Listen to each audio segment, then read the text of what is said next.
for us in this session. That's like why without much promotion we are all here. What was the expectation or about?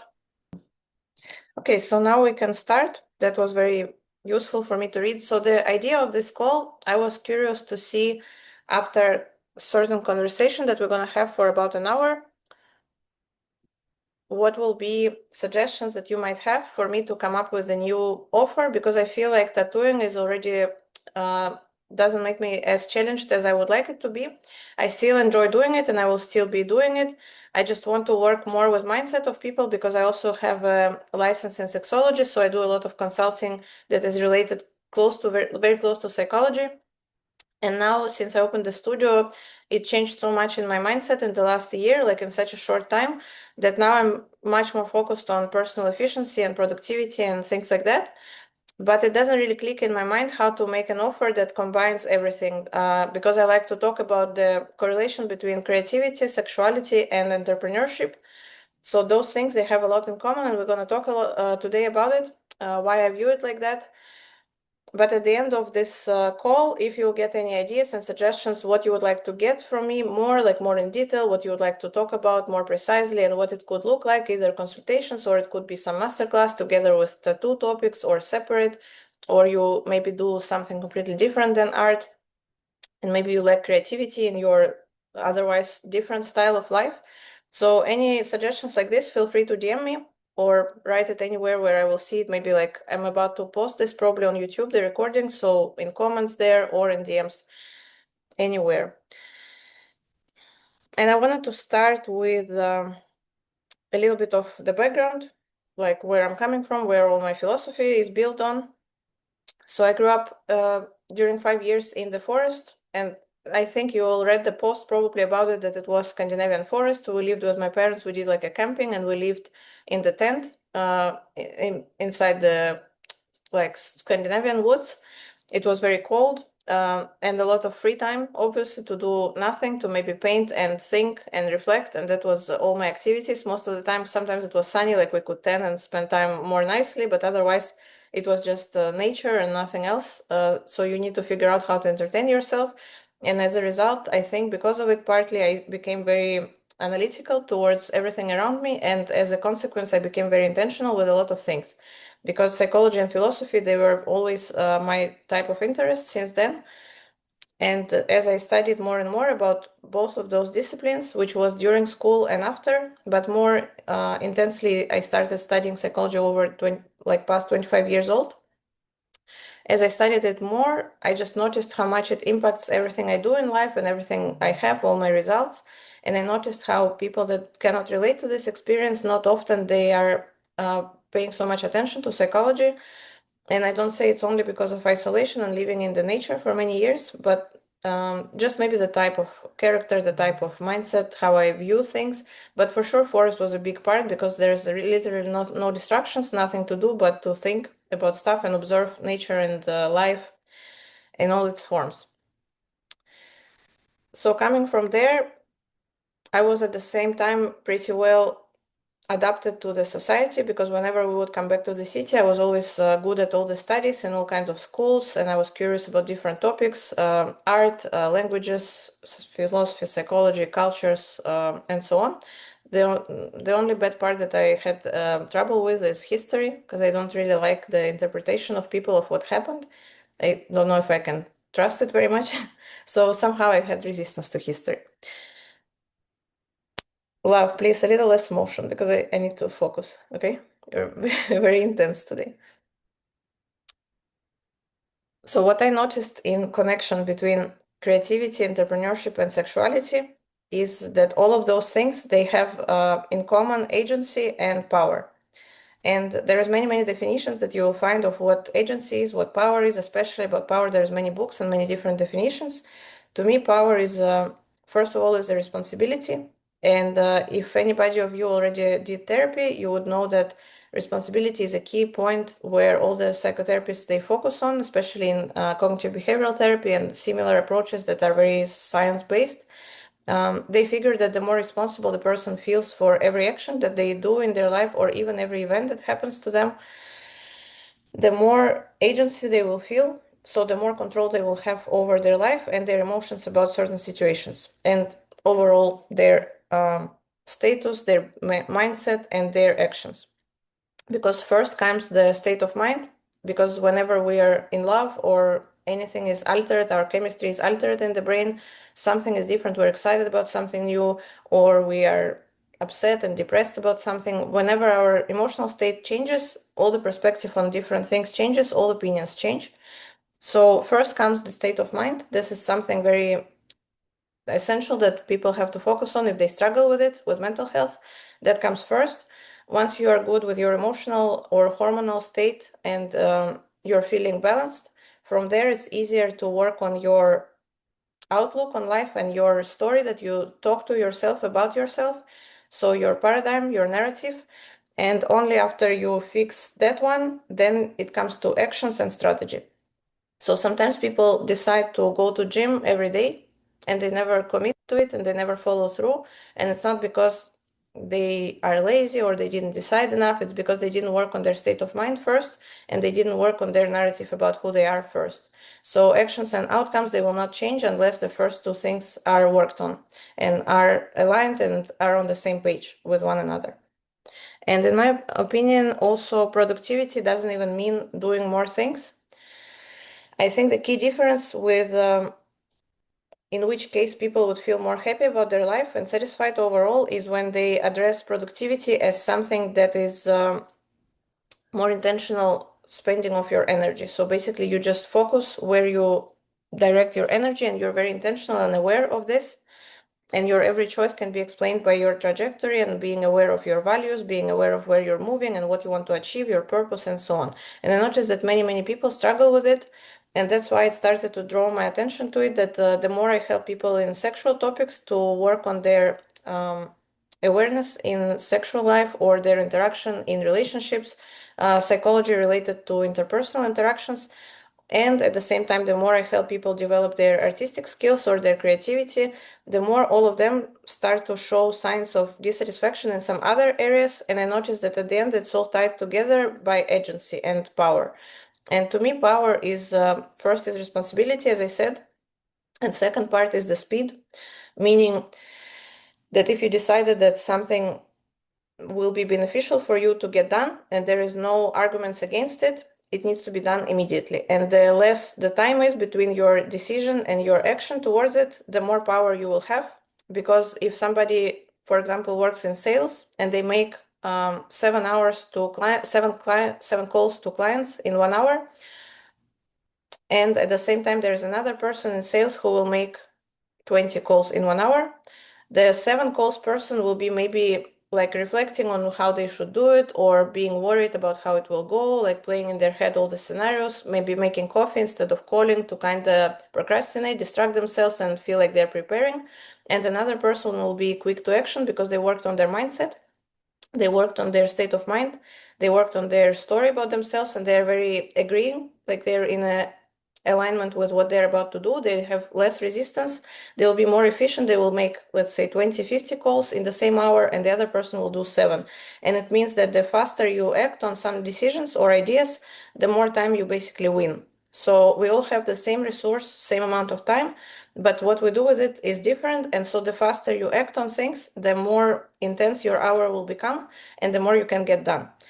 But it's not easy to just force it if you are used to being less productive. That's why today I wanted to dig deeper into where it comes from and what can be done to improve your efficiency and your drive in general. And I noticed that some people, and even I feel more than half of people, probably they find a lot of purpose in personal relationships, so family, children, and friendships, and so on. And like it's a matter of perspective, it will be very subjective, I think, from person to person. However, I find more and more proof in researches that people seem to be more satisfied with life when they're more self-reliant, when they have some purpose in within their own existence, not related to other person, to a partner, and so on. And when you kind of establish and find out your direction and your trajectory and what you enjoy, independent of other people, the sooner you get to this point, the sooner you will feel satisfied no matter what is happening in your personal relationships. And usually also if you have your own goals, more often than not, it will help also your personal relationships, because your partner will feel less fear from your side, from your end, to lose them. You will be less needy, less clingy, and less reliant on them. And it will even improve the connection between you two, because two independent individuals, they will interact way healthier than people who need the partner to feel meaning of their own life. Let me know if you have any thoughts on it, if it resonates, or if I should go already deeper on one of these ideas.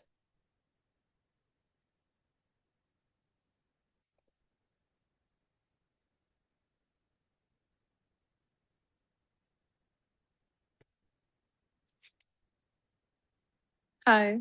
Sorry I joined late. Hi. Hi. I'm Ainsley. Nice. Um, We agreed so we talking. for now we're muting the mics and we're just using the chat. There's a button chat. Oh, You can text there. okay. Thank you.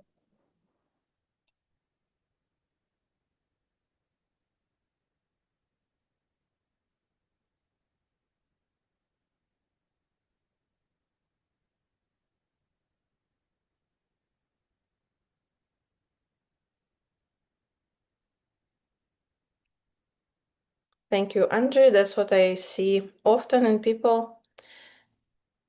And this part I have very different, because ever since I was born, I kind of had sort of a purpose already, because very quickly I realized I like painting and drawing and art and everything that has to do with studying shapes and people and faces. However, only this year I realized that my purpose that I always felt I knew very clearly and that was not dependent on other people still didn't let me be like less involved into codependent tendencies with relationships, or sometimes having depression and so on. And only this year I realized that my purpose was actually quite different. I think it's not based on art anymore. It's more on personal efficiency, is exactly what I'm now passionate about, and what seems to keep me very much independent. Like, I don't cling anymore on people like before, and I don't have as many, or even at all, any depressive states of mind ever since I switched the focus towards it. So it's not always easy to find what will lighten your spark. However, every person has their own predisposition to certain talents or gifts or interests that they have. And the more we experiment with things that we like, the more close we will get to figuring it out. And I think what is important is to prioritize the, as I said, state of mind. And the important emotion for that would be curiosity, which also I use a lot in sexology consulting, that the primal emotion that we want to experience towards life is curiosity, because the more scarcity you have, and our brain is very programmed to negative emotions by default. So the more we live in fear, doubt, anxiety, negativity, judgment, and criticism, and anything that's negative, the less we have space emotionally to have curiosity to life. And the more curious we are, the more we can test what actually makes us feel good. And because you only have theories in your head, you think this will feel good, but until you put it into practice, it's very hard to be sure about anything. However, it's very easy for us to imagine a bad scenario and be very convinced that this is how it will be, and we just get absorbed into fear and absorbed into negative reactions. And the good habit to master is to start acting regardless of any fears. So whatever scares you a lot might have a lot of potential of making you grow and making you acknowledge what actually was the thing that you liked. For example, in my life, I used to be very afraid of driving all my life. Like, I just felt like it's totally not for me. And even though I like spacious thinking when it comes to sculpting, painting, and so on, I am very bad with orienting on the place in the area, and driving always scared me very, very strongly. And only this year I had to learn it and overcome this resistance. Another thing, I was always scared to open a tattoo studio, and again this year I had to do it. And I noticed the more I do the scariest things, like I thought I did scary stuff, like moving continents on my own without any family, any support.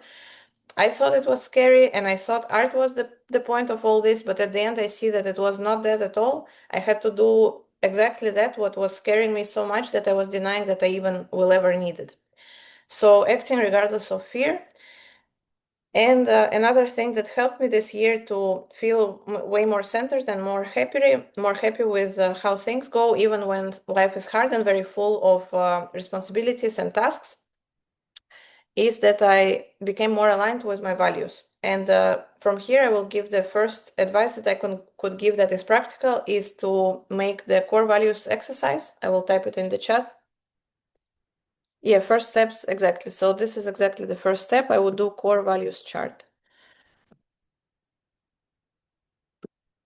So this is something, I know Pierre, he's here, is my friend. He already did it because we do it on Upside as well. Because now, doesn't matter what I teach, I feel like this is a very helpful part to start with. Core values chart, if you type it in Google, you will find many lists of core values that people have. They're universal, many values. In some lists, it will be about 50 of them. In some lists, it will be less. In some, it will be 100 or more or around that. And you can choose any list. And what you have to do is take a paper sheet. For me, it's always hard to pronounce the difference between sheet and all this, it's all the same to me. So you take a paper or iPad or whatever you feel better. I always prefer writing by hand because it connects your hands with your brain, like you're more present with your body the more you use physical stuff versus gadget. Like I'm pretty much against gadgets in a way. I feel like we should use all technology and all the progress, but not forget that we are like humans and we have this small motoric movement. And I feel like it gives a lot, it adds to your sensuality and your abilities there. So I would write on paper from those lists whatever core values I feel important.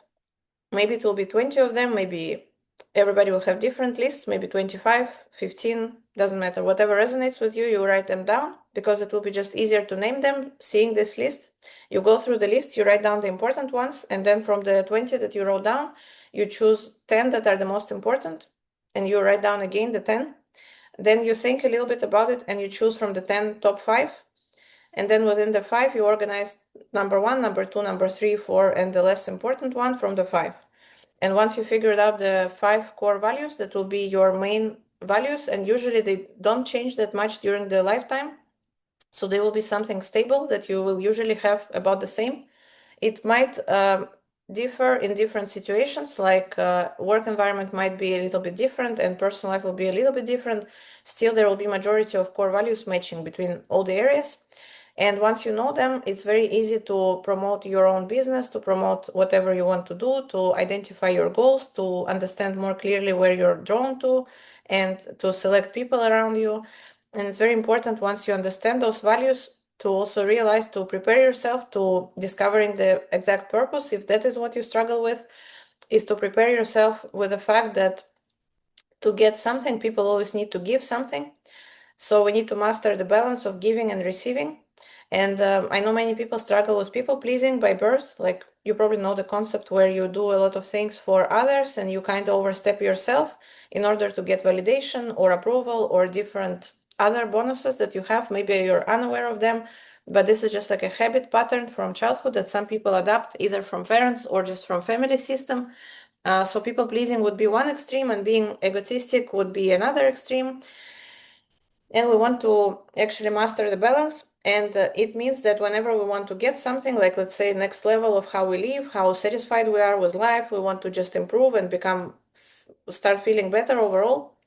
To get there, we always need to give something. So the cost of the progress and the cost of success will be saying no to people that were around you, because most likely, most of them didn't share your core values. Most likely, some of them, they pull you back. Some of them, they criticize what you want to do. Some of them, they just interfere with your plans. And some of them, you just keep them for emotional comfort instead of your progress. And once you're determined to improve your life, there will be a cost that you have to say no to certain people and certain activities that you're used to. Sometimes this cost will be just material and financial. So you will have to pay for different courses, different education, different trainings, experiences, travels, moving, and so on. For instance, when I was growing up in Russia, I just always felt like my surroundings, people around me, and the culture in general doesn't have enough ambition for me and enough drive. And I started to be curious about what's going on in the world. Like I never liked history or geography much, and I didn't want to travel. I didn't mean to travel.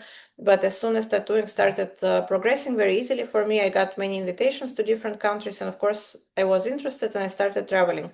And then I started to be really curious how people are in different countries, and I noticed every mentality is very different. And the more I traveled, the more I heard from my clients that the US must be a place for me. And I couldn't relate first because I could see that all the classical art is mostly in Europe. So since I was always considering myself an artist and I thought it was my main purpose, I always related more to European countries and high sophisticated cultures and so on. But lately, since I moved to Austin, I started to feel like the the call that I always had to different lifestyle was actually based more on studying marketing and business and accomplishment and self efficiency, productivity, and stuff like that versus studying art. Because yes, it's very satisfying for me to master artistic skills and to work with color, to work with anything visual. But what makes me really happy and satisfied is seeing myself progress and seeing other people progress if I manage to help them in any way. So I really love learning and I love teaching. And for the sake of coming closer to my goals, I was not completely aware of all this trajectory, but it was somehow there until I figured my core values and I started to act on it more. Because of that, I kind of decided to move first from Russia to Germany to wait for American visa, and then as soon as I got the visa, from Germany to US. And US is exactly the place that helped me unlock more of those features that I really liked about characters in different cultures, where people are driven, ambitious, they don't settle with minimum. And it was costing me losing all my relatives, leaving everything behind, moving from the whole country where I was raised until 25 years old. And the cost is always high. So before figuring out your purpose, it's important to accept the price and accept the responsibility that you have the agency over the changes of in your life, and every change will have a cost. That's what I wanted to say as the warm up to this idea.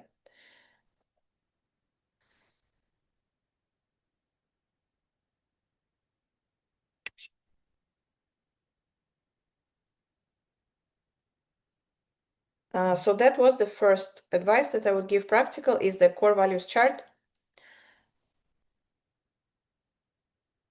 The next thing that is very useful is to structure your goals. And before you can structure your goals, it's important to identify what exactly we want to achieve and what exactly we like, what our drive is. And I think if you will get the core values exercise done, it will be moving you somewhat closer to understanding what your real calling is outside of interpersonal relationships, if you still don't know it. Or if you know it and maybe like me, you think it's one thing, but then you still feel depressed or you still have certain addictions or anything detrimental to you, maybe codependent relationships, it just means that you need to research a little bit more. You need to research a little more and you need to organize your life the way that it's more aligned with your core values. It might mean moving to another city, moving to another country, rearranging your relationships, changing your environment, learning new skills. It might look different, but it will have certain actions required from you to get there. And once you align everything more to your core values, for example, when I moved to Austin, I just noticed that people value freedom as much as I do here. They are not pretentious, they're not fake, they're honest, they value honesty. That's my second core value. They value beauty. Many people are young, fit, healthy, they do a lot of sport, they do a lot of hiking, and they study a lot. There's many ambitious and driven people, so they value growth as well, which is also one of my 5 core values. And they value sexuality and beauty. Here is a big kink community. Here is just a lot of young people in general, young population. And everything started to be super aligned, and it became so much more easy to just do things that I enjoy doing without feeling weird and standing separately from the crowd.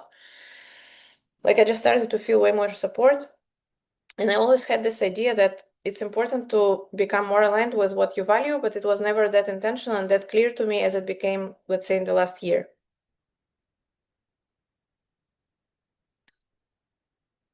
To start figuring out what exactly you like, for the core values chart, no, I don't have a link because there's many lists on Google and you can choose any of them and just see whatever fits better to you and what values are resonating more, but they will be almost the same in every list, about 50 or more.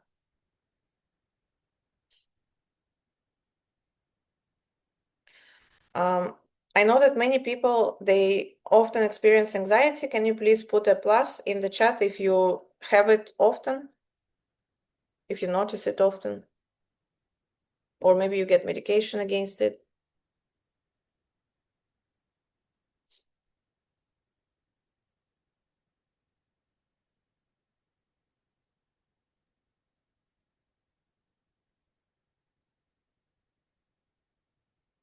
Nobody has anxiety? I just didn't see, maybe. Yeah, you need to scroll the chat. Okay, I see. Few people, 3, 4. Yeah, relationship is a big trigger often for anxiety. Yeah.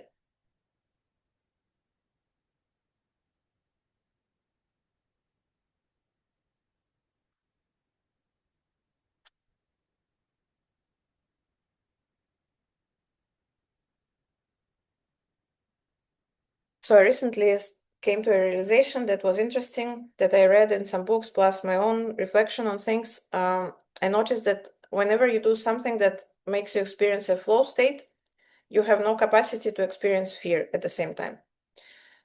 So,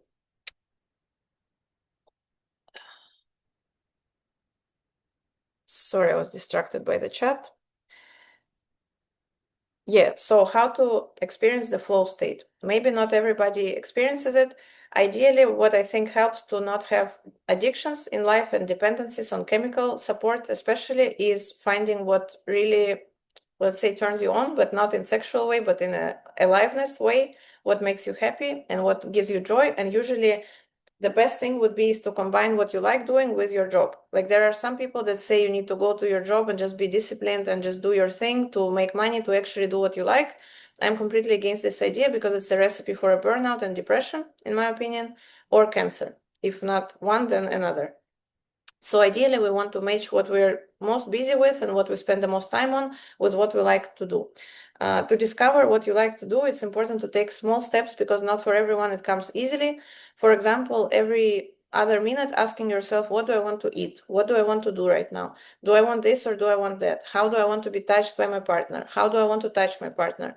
What color do I want to, I don't know, paint walls in my apartment or whatever? Many, many small questions. The more often you ask yourself what you want, the more you will be able to answer different questions that are breaking down to what you want. And it's very, very important. For example, all sexology classes, I start with the question, what exactly you want? And most people, they just get lost and they don't know anything, what they would want in general. And so starting with small questions to yourself about a lot of small things to train yourself to be actually more aware of who you are and what you like, because what we like and what we dislike, it forms very much our personality. It's a big, big component of it. So whenever people have relationship, for example, and they have sexual interaction as well, they have to be their own advocate. So they need to ask for what they want and they need to say what they don't want. So it's very, very important to have those things figured out, what you want and what you don't want. It's like very, very crucial. Once you get a habit of doing that, it will be probably much easier to find out what you would like to do in life, what hobby you would like to have, how you would like to change your career, maybe what you would like to add or alter in long distance, in long run.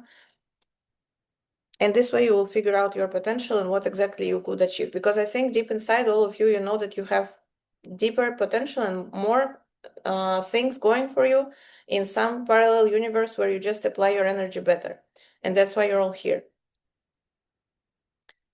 Yeah, so getting to alignment is important to do it through steps of figuring out, first of all, what you want and realizing that if your self-opinion tells you sometimes that you don't deserve to get what you want in many situations, it's just a sign that we all need to do work on our self-opinion. And it's very easy with psychotherapy. There's many instruments and tools. And I also did this work many years ago. And I think majority of people, 99%, we all need some improvement in some areas of our self-opinion.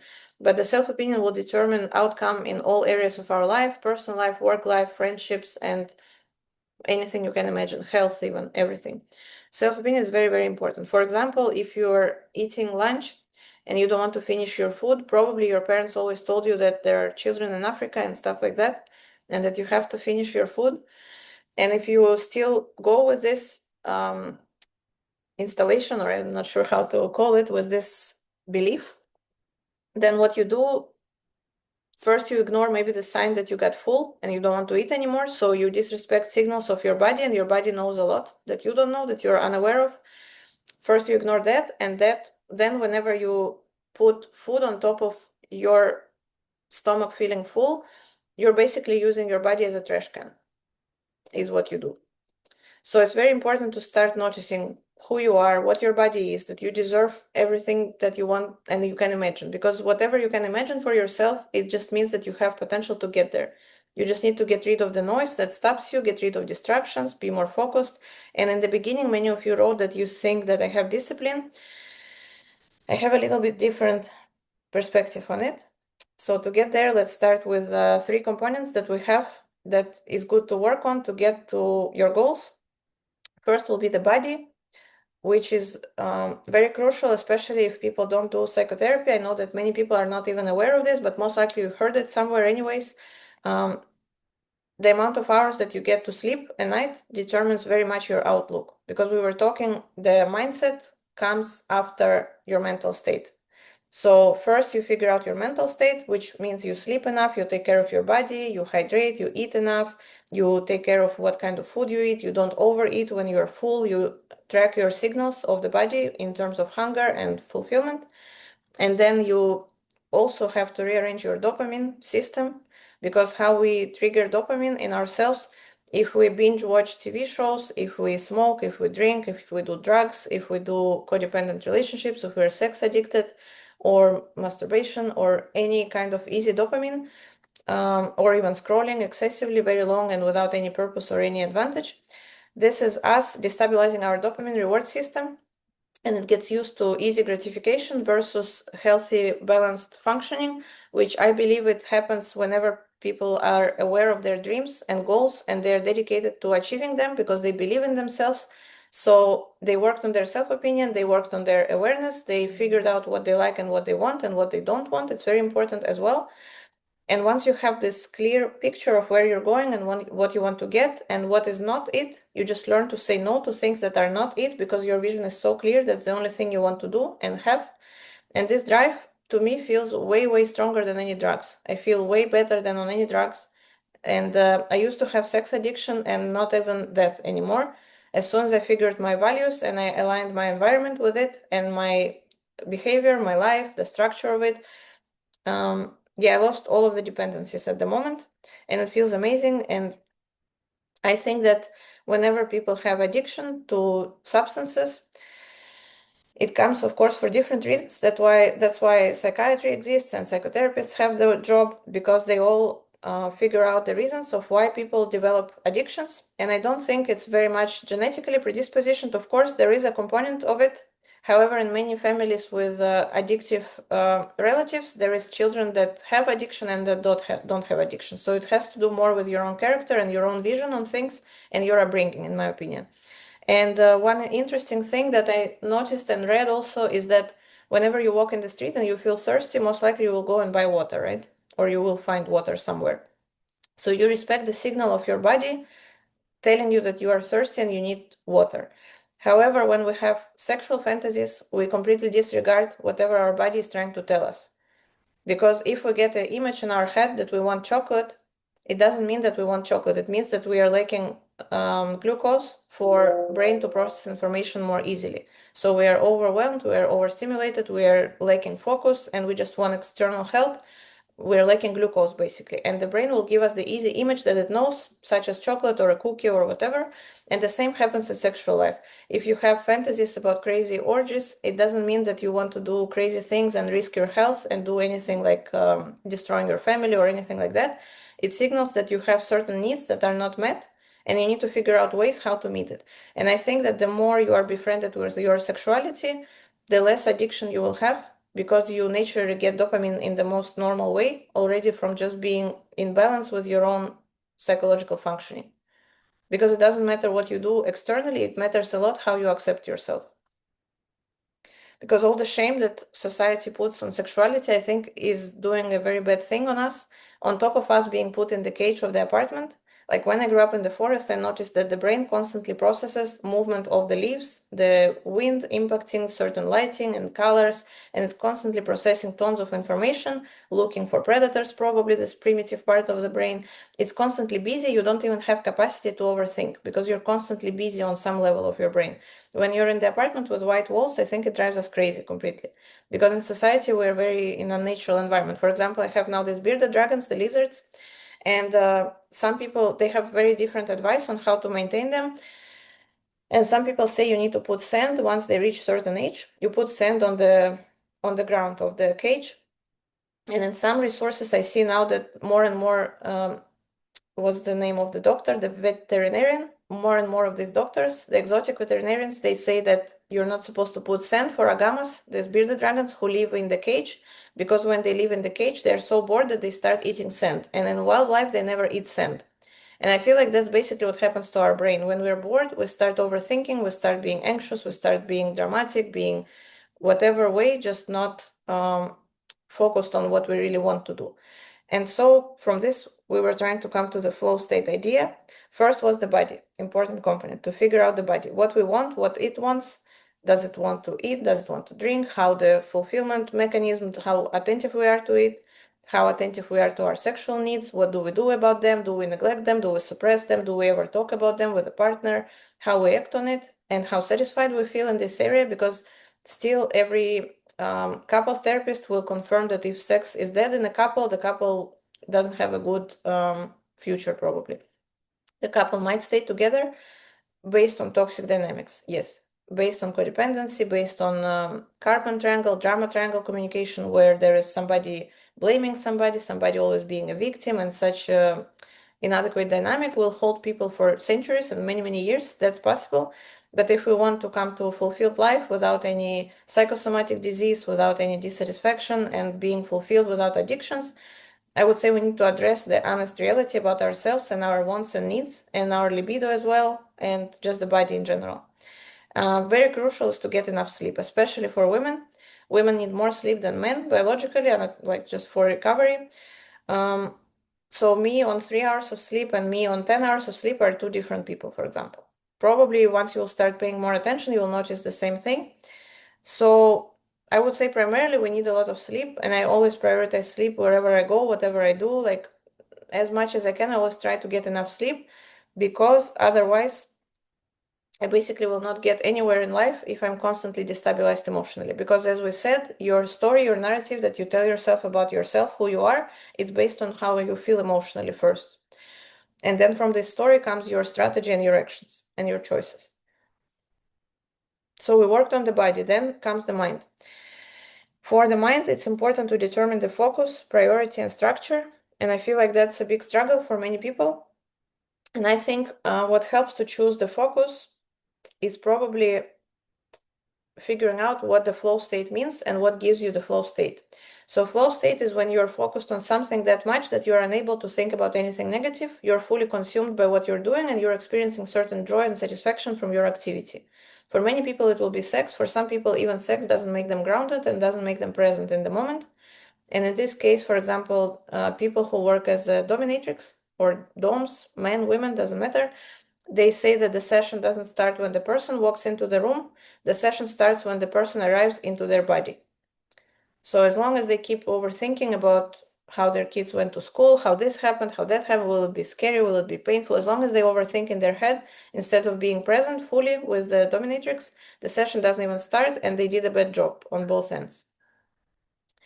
So we want to find something that gives us a flow state. We can do it by testing different theories. So if in our head we imagine some activity and we think, oh, it might be interesting for me, but I'm not sure, what we have to do is immediately do an action. For example, schedule something like that.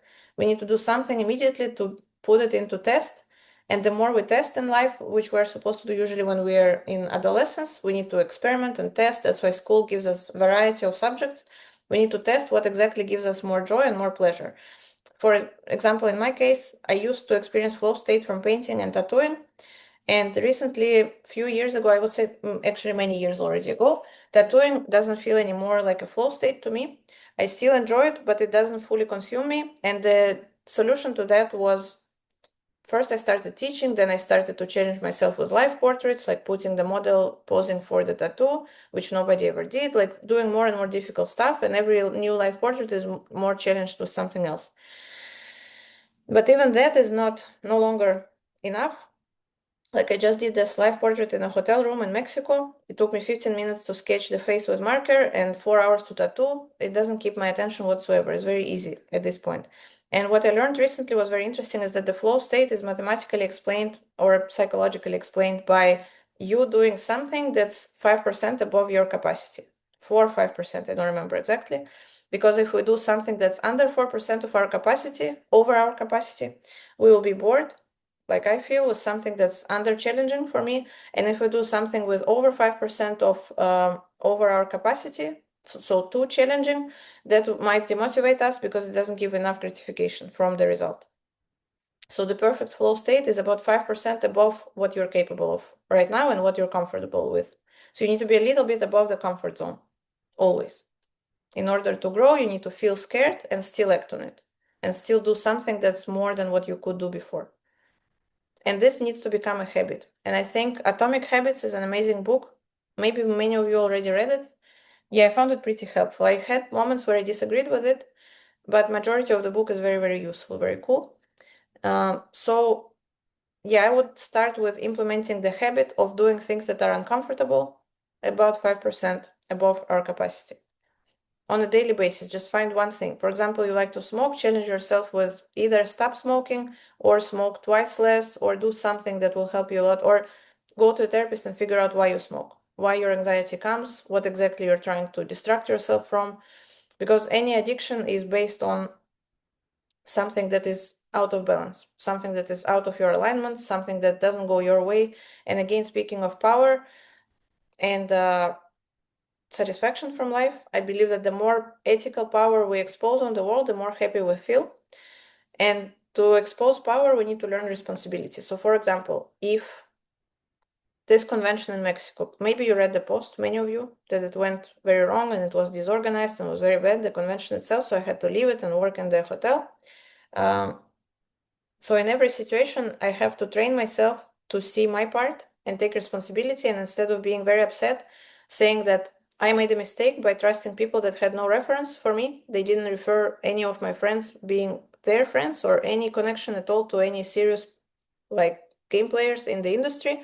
And they just promised me something online. I didn't ask them for confirmation, just for the ticket confirmation, but not hotel, and so on and so on. So I did certain mistakes. And it's not that I self-criticize. It's once I worked on self-opinion, I'm just able to accept responsibility for all the situations in my life. So I no longer think that something happened to me. I think it happened because of me. And it's not so depressing as it sounds. Once you start to really live like this and you start focusing on what makes you happy, you just focus on good things, find your flow state. Being in flow state, it's impossible to feel scared. You can feel kind of a little bit anxious and a little bit agitated, but it's very insignificant once you fully go into the flow state. And to get there, you probably need to overcome some fear as well. But anything that happens, we need to view it as our own the result of our own actions and our own choices. And only like that, you have a say in your own life. Only once you accept your responsibility over everything happening, only then you can change stuff. For example, my mother lives all her life with my father. And recently I tried to talk to them because they're in Russia and we have difficulties communicating. They have sanctions and many social medias are blocked. Many messengers are blocked. So we keep trying to find ways to text. And we didn't talk for a while. Then I wrote them how they are. And she told me everything is same, nothing new, except father, he had yesterday like a asthma attack. I'm not sure how to call it in English. If somebody knows, maybe type it. Yeah, there is a word, but I'm not sure in English what it is. Like some panicky episode with asthma, with breathing, to the point that they needed to call ambulance. Yeah, asthma, yes, but I mean there is the occasion that happens once, like an outbreak or something like that. So they had to call ambulance, she told me, and now he's doing okay. And I asked her, does it help with asthma that the fact that he smokes every day a lot and drinks vodka? And she told me, what do you suggest? And I said, do you enjoy babysitting him with this, like viewing how he destroys his own health and just babysitting him with all this ambulance panic and every time something going on with his breathing or his digestion or his any other systems that are affected by drinking and smoking? She said, what do you suggest? Shall I leave him, like as a sarcastic comment? And I said, well, if you would leave him maybe before, you would give him a condition that you would only take him back if he would quit this and that, which will affect your future. Because now you're at this point where you're both old and you have to babysit him for his own choices that he still keeps choosing. He doesn't even change that after he got lung cancer, after he got a surgery, he doesn't change anything. And her staying with him is saying that, oh, it's because of him, I'm suffering, because of him, we're dealing with all these doctors. But this is because you stay and you don't choose to change your life. You don't choose to make action. You don't choose to leave. You don't choose to set boundaries. So everything that happens to us happens because of us. That was the conclusion. So that was the mind. We try to focus and prioritize and structure. So first we do core values chart, then we start noticing more and more what we like. We start talking more about what we like and what we don't like, what we allow, what we don't allow. We figure out our boundaries, work on our self-opinion, find our flow state and what gives us pleasure. We research what gives us pleasure. And the last part will be the what people call discipline, the third component after body, mind, and now is discipline. So in my opinion, discipline is something that, I don't know, I see many successful people and people who are authors of books. For example, even the Atomic Habits is one of them. Many successful people, they speak a lot about discipline, how important it is. And so many people that are bodybuilders or they lift heavy weights all the time in the gym, just people who work out a lot, they always speak about discipline. For example, they all wake up at like 5 a.m., they do a cold plunge, they work out daily, they work out even if they are sick, and so on and so on. They have all this discipline. They make up their bed as soon as they woke up. They have everything in order in the apartment. However, they don't have any purpose and any goal sometimes and no satisfaction in life. And they're depressed or anxious or something else, or they're addicted to something, or they're insecure or indecisive, or they have no bravery towards what they want to make, or they cannot make a living out of what they like to do. And I think the problem here is that people misinterpret discipline with something that is performative. So they think if I force myself to do this thing every day, I will basically make an act of violence towards my emotional state, but it will give me certain results.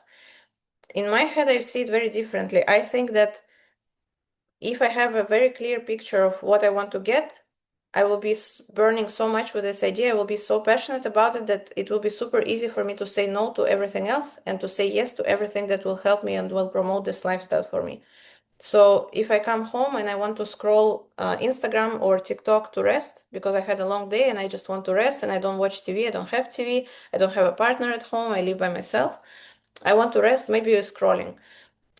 Once I scroll 10-15 minutes, I don't have discipline to think to myself, oh, I scrolled too much time, I need to stop now. I think to myself, like I constantly have in the back of my mind, what is my goal? Where am I going? What do I want to get? And where do I want to get? And this part of my brain just constantly tells me that if you're scrolling now, at least save ideas for reels that you can post to improve your business. If you're scrolling now, at least save ideas for this part that you want to promote also. Save ideas for this so you entertain your followers and also it gives you something. So every action that I do, I have very clear reasoning why I do it. And if I do something for no reason, like scrolling, after 15 minutes, I get bored with it because my goal is completely different. So there is certain type of people that I started to listen to more and more because one side of the opinion is, for example, psychology, which I like a lot and I value a lot of what I learned from psychotherapy. So psychologists, they're talking about balance in life. They distinguish 8 areas of life, such as health, relationships, family, friendships, hobby, spirituality, then I don't remember 2 other things, rest, and something else, like one more I always forget. And they say that all of this has to be in balance and you need to be equally satisfied in all of them. And this way you will feel happy and it will basically guarantee that you will not be depressed. The more everything is in balance and the more evenly you're satisfied in these areas, the less you will be depressed. And the more there is difference, for example, you're very happy at work and very unhappy in personal life, then the more likely you will be depressed. And then I found other type of people recently, actually only this year, which their opinion I like more now. And they say that if you found what you like to do and what you like to input in the society through your work, through your purpose, through what turns you on, like speaking in tantric language, what turns you on in general in life, not sexually. If you found it and you want to serve people, you want to give something to the world, you want to show something, you want to give your ideas, and you are like a part of this energy, material in the world, you receive a signal from space, which is your creativity, your ideas, and you are supposed to just transmit it into reality, just form it immediately into something materialistic. So maybe plan an action towards it, or schedule something, or post about something, or call to somebody, talk about something, find people, and so on. You need to immediately make it happen. This is your purpose in life by one spiritual approach, which I really enjoy. And so there are other people that are not spiritual, that are more business people, who say that once you found this calling and what you like to do, and you clearly found it, and you became so obsessed with your mission, and you see what small actions will get you there, and you don't expect immediate results, you just know that you want to get there no matter what, no matter when. It doesn't matter when. You just don't have any expectations. You just have the passion and the drive about it. Then you will be so obsessed that you will not even need any balance, basically. And I had a psychoanalyst for a few years, and he told me, he's more from like old-fashioned school of psychology.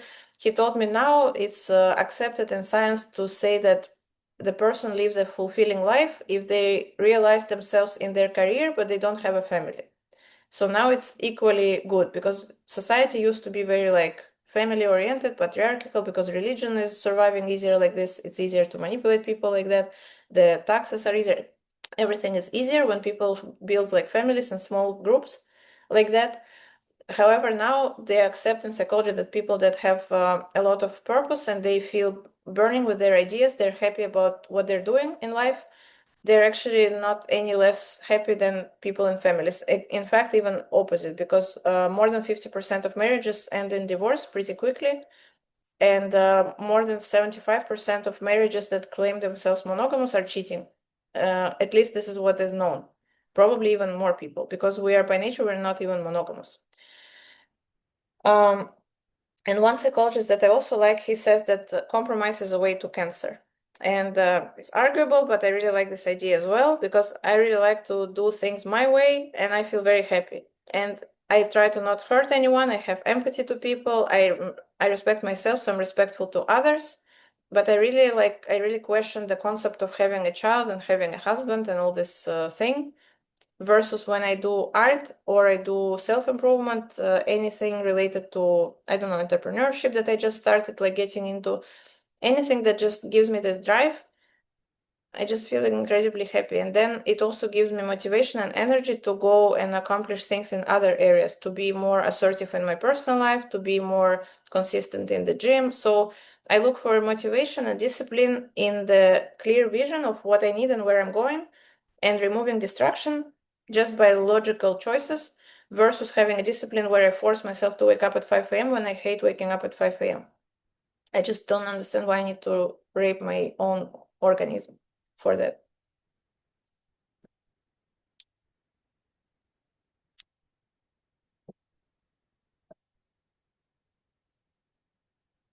Yeah, that was the most of what I wanted to discuss today. Let's see what questions you have.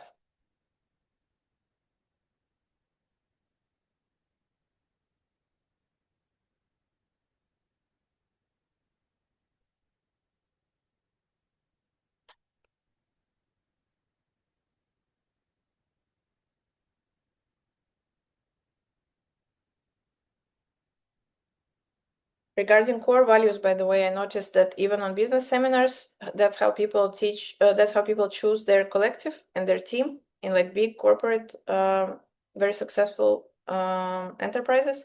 And the same way psychologists say that we're supposed to find friends and partners is by finding somebody pretty aligned with our culture. And our culture is our values. So becoming aware of your core values is very, very important in all the areas.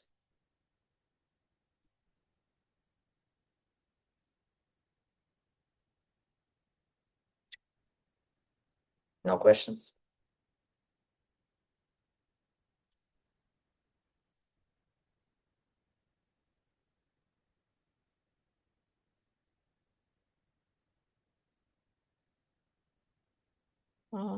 Regarding tattooing, it depends on your goal, I think. Like whether you need, because in the recording we'll probably not see the questions. So within tattooing and art, do I suggest and believe that somebody should master first fine art before tattooing? I think it depends on the style. In realistic, for sure, it's better to do that than not do it. In anything that is, what's the word in English? Anything that has like a shape, object that is depicting some object, it needs fine art basis, ideally, but anything that's ornamental or black work or traditional, more simple styles, technically, they don't really require that.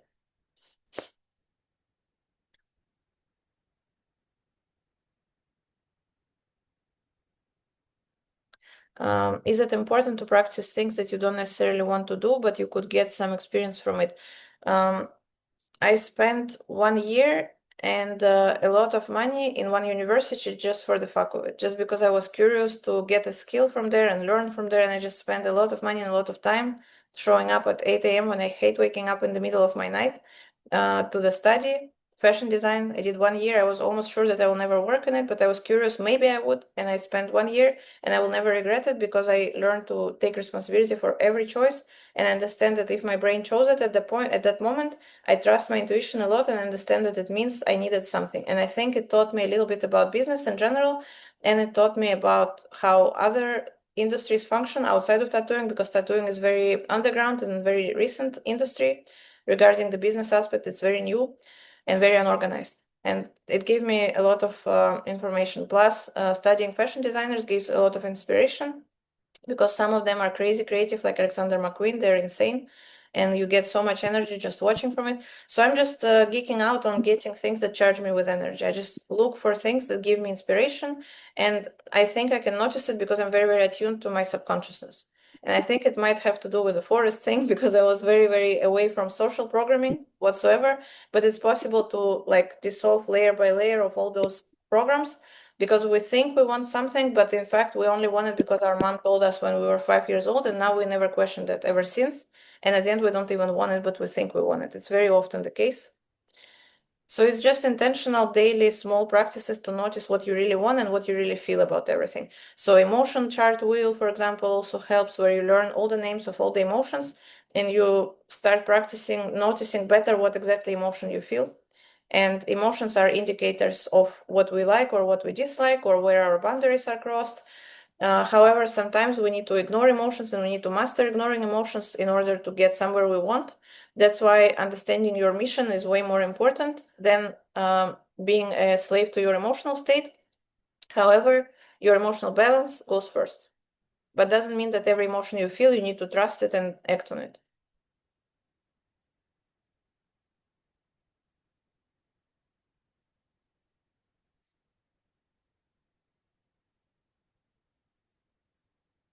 So let me read a little more questions.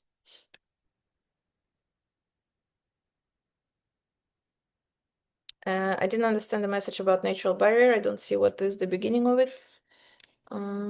Daily routine. So I work in artistic industry, so maybe it will not be related to everybody, but my daily routine is a lack of routine. So I have planning much ahead. So I almost know my every day, every hour for months as upfront, except I have some evenings, most of the days where I have flexibility, a few hours to move for a date or for something else that I want to do. Or if I get sick, like I have some days that are built in my schedule now as a day off. And I put only certain things there, like manicure or maybe minimum of something else, or one call of sexology consulting because it gives me a lot of energy. I don't really get tired. So I put something there, or in case of emergency, I can move a client there. So even my rest is already scheduled and programmed. It wasn't like this before I opened the studio, but with the studio, I had to become more structured. And in general, I think when you don't want to have your own business or like you're just self-employed, but then you think to open your own business, it's always a struggle. It's always hard. But in my experience, it changed so much of my personality like crazy in a very, very short time without even much progress in it. Because it made me just way more structural and made me appreciate and understand systems way more than just myself. Like I started to relate way more to interaction between components of a system versus just what I want or I don't want. And so my routine looks like zero routine. As long as my one day is different from another, I'm good. That's what works for me. So I put about 4 tattoo appointments per week, about couple teaching sessions, about 4 dates or something like that, sometimes more, sometimes less. Some breakfast meetings with some people for work or something interesting, some girlfriends that I want to become closer with, because now in Austin I don't really have very close friends. Then I schedule, this year I lack sport. I only put it on days off and it's like not always happening because I'm really short on energy this year with all the activities and projects. But yeah, every day is very, very full. From morning to evening, I know why I spend time on what. And it's very organized, but it's very different, so I don't get bored. So every day is different. But this is already like when you're self-employed. If you have a job, obviously it's different, but you can always find out, determine where you want to get and what you want, and then make actions and implement them already from today, new small actions that will bring you to the goal at the end. You just don't need to rush the outcome, but you need to be very fast with executing your ideas. As soon as you got the idea, means you have everything to make it happen already, something small towards it. And I think speed of thinking matters a lot because intelligence at the end is the speed of learning. So I feel like the more we learn in general, the better everything will become because our cognition will just be better overall.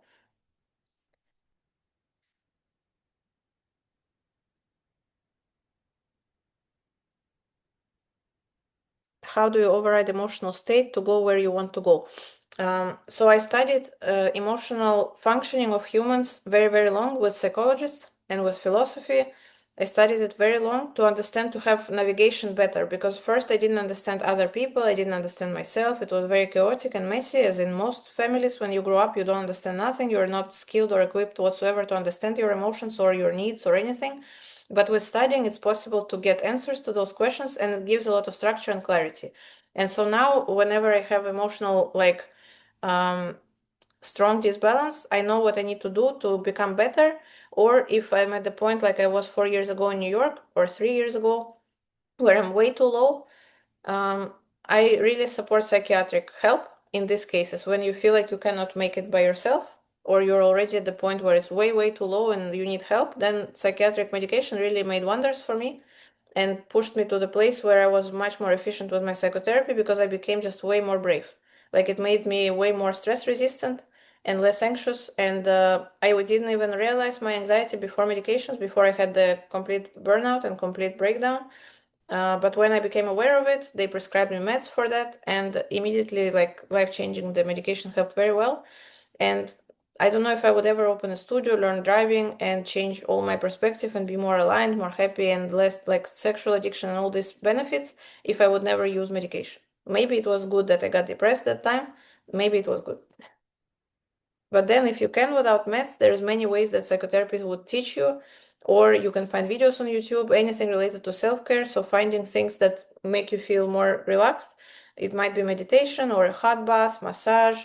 I feel like how we can change our emotional state through the body is very, very underestimated. I mean, people who practice yoga, they know this effect that when you do yoga, you cannot really feel depressed straight after. But to be honest, if you're very depressed, you will feel immediately depressed after 15 minutes already. So it's not a panacea, it's not like a magic pill. But the body is a big, big instrument that we can use to calm the mind, and we can use different sources. So sometimes I would watch different videos to understand mental health better, and it would make me feel more structured and more secure, so a little less anxious. Sometimes it's a hot bath, massage, walk with a friend, human contact, like holding hands with somebody. I don't know, anything. You just need to find your small things that make you more joyful, that are not detrimental. So maybe a coffee if it's not excessive, maybe a pet that you can spend time with, or buying flowers that you like, or drawing something, painting, like whatever. But in my belief, if you enjoy doing something and you enjoy it, like you found what you really enjoyed the most very, very strongly, I believe you have to do everything to make it your career and your passion and your purpose, your everything. Because this will give you so much energy like none of the drugs will give you.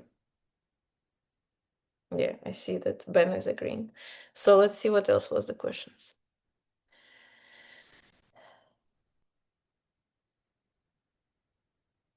How to determine difference between intuition and random thoughts? That's a good question.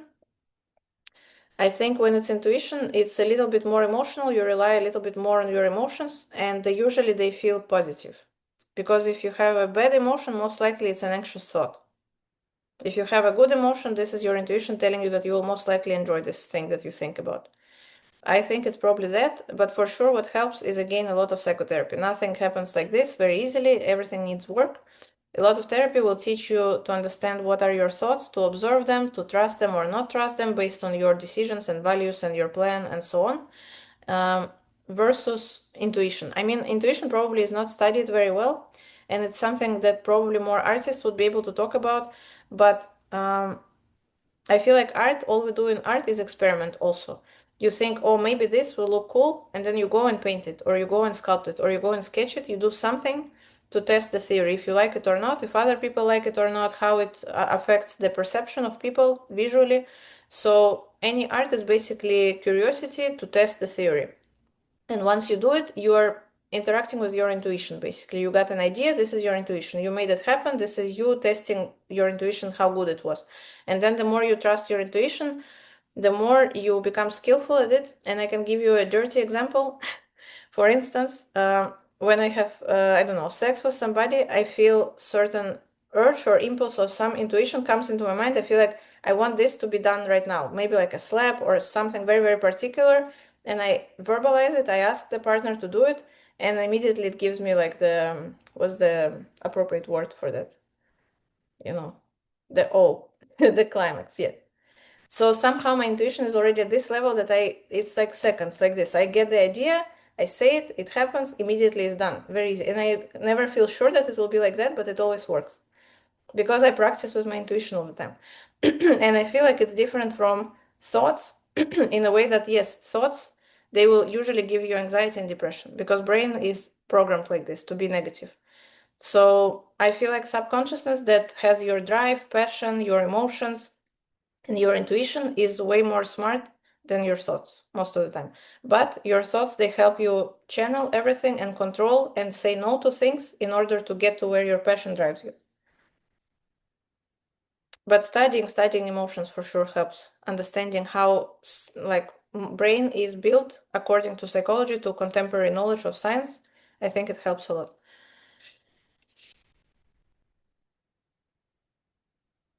My motivation to do this meeting, and then, oh, you have so many questions now. Let me see. 1 second.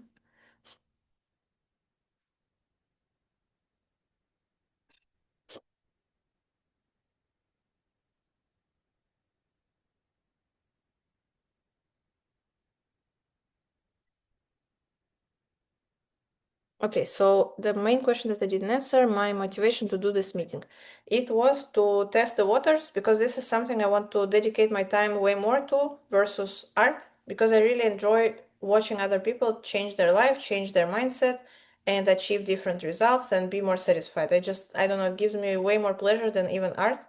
When I teach somebody or mentor somebody on anything, like it started with art, sexology, and different things like that, where I just give information and I learn now that I need to break it down in more simple pieces because sometimes I overwhelm people. And even now on this course that I do 6 months, it's 1 lecture, 2 hours every Monday. And I try to take one small topic for 2 hours. Even there, people say that they're overwhelmed. So I learn how to teach better, basically. And I noticed that when I have a student that is very receptive and the information lands very easily and they apply it and they get an insight and they get result, like I feel expansion and I feel very happy about it. And that's why I made this meeting to test how it will go and to see if you will have any suggestions for me how to form it into something that I can offer as a, I don't know, as a new type of work or combine it with my previous stuff. So thank you, everybody. After my 3 hours sleep, I should go. Thank you so much. If you liked it, post something about it with your opinion. And good luck applying all the new habits. Thank You you. are amazing. Thank you so much. Thank you.